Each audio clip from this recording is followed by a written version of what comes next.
So I sat in on a lot of Montessori Google platform webinars, and the information is coming at me so fast I can barely keep up with it. But one thing I am taking away from it is choosing what things we can keep consistent for our students.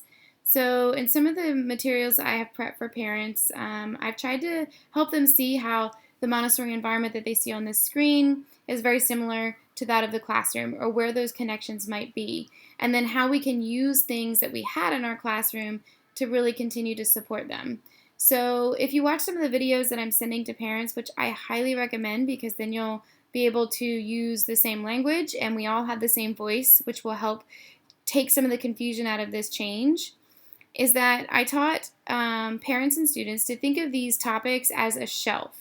So in a Montessori environment, students have shelves and they know exactly where to go to get the works that they want to get, because those shelves are organized by content area. So these are our shelves, and when a student wants to get a work, they know where to go get that work. So if I were a student wanting to do practical life, I would go to the practical life shelf and see what works are available. There are 2 works that are available, and some very eager students, it would seem. But there are 2 works that are available for me to choose from. And so this is something I want to do, but now where do I put it? So that's the other thing that we can keep consistent for our students, is a work plan. So as part of your to-do list for tomorrow, I've been asking each of you, well, I should say Sunday, because who knows when you guys are going to get this, it's late.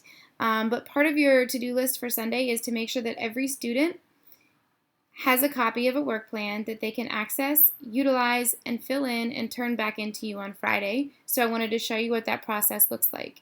Let's say I'm one of the amazing kids that finished this workspace at home post. I need somewhere to put that. I want to write that down. So right now I actually took a copy of someone's plan from upper elementary. I made a copy of it for just me so that I don't ruin theirs necessarily.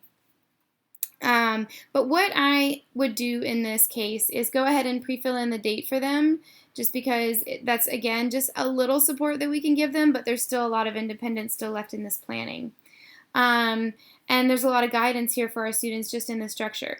And we may not have some of these areas available on the Google Classroom, so there'll probably be a lot of questions about that. I see one geometry, but I don't have a geometry. So if you know it's something that's not going to be available this week for the student to do, then maybe finding a way to just block that whole box out to let them know, like, hey, I get it. We don't have this available. No need to worry about it. We're not gonna do that this week. So find a way to indicate that to students and parents, so that it takes a little bit of the confusion out. This is some feedback I got this week just from sending home written work plans. Now that I have this document ready, I might put in an assignment. Like I said, UCL, maybe I really wanted to stress an IXL assignment. Letter M, point 1.3. To do, I might really want to stress that the Google scavenger hunt is of utmost importance, because that's going to help them with their classroom culture. So they may go like, oh, where do I put a classroom scavenger hunt? They might know to put it here, they might not, but giving them the opportunities to figure those things out and making this available to them is really important. So I'm going to go back in here and show you how you can upload this to your classroom so that this is an assignment. So you're going to create an assignment. You're going to call this, and I would title it the week of 3/23 through 3/27 work plan. And again, like I said with instructions, it's really important. So you might just want to give them 3 things to remember this week. 1, every time you do a work, every time you finish a work, type it in your plan.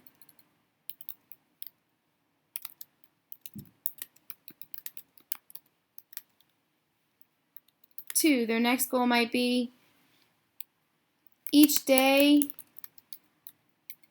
try to get 3 works onto the plan. Start simple, 3 is probably just enough because a lot of their time is going to be spent figuring out how to do things, most likely. And then the third thing that you might want to assign them to do is very simple. Remember to submit this assignment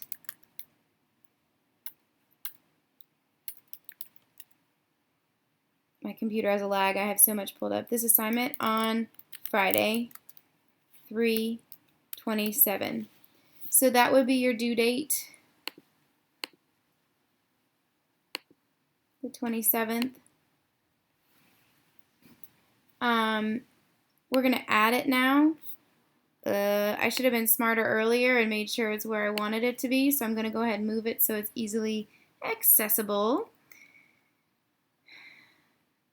This is what I call all my classes right now, the old COVID classes. I'm going to move it here. So now when I go back into my drive, if I've been smart, it'll be under starred, but what I can probably guarantee you is that it isn't under starred right now because I've moved a lot around for us in the past few days and haven't necessarily had time to mark what I wanted to mark. And of course, I am correct. I did not do that, which is fine. It is a recent document, so life is still pretty easy for me. Remember, here is where you would assign it. So make a copy for each student. If Upper Elementary is going to share this all together, that's excellent. Then just click that and you guys can share that. Collaboration at this point is key because then the kids can rely on not just their classmates and you, but all the teachers and the classmates. So if you can collaborate in these first few weeks and just have a very common idea of what your work plan will look like, that's a good thing. If not, you are going to need to go through and select your students to make sure that the correct students get the correct plan.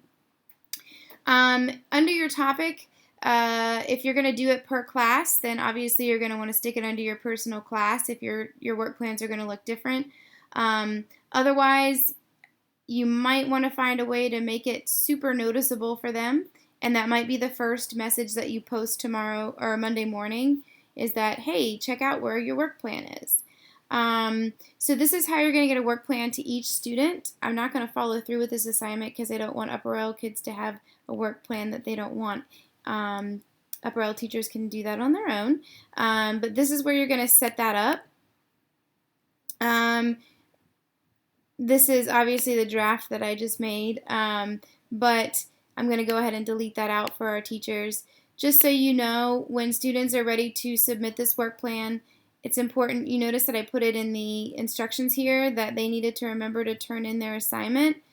So just because they do it doesn't mean that we know that it has been completed. So when they do choose a work, whether it's their work plan or their practical life work or whatever it may be, they need to actually go into the assignment.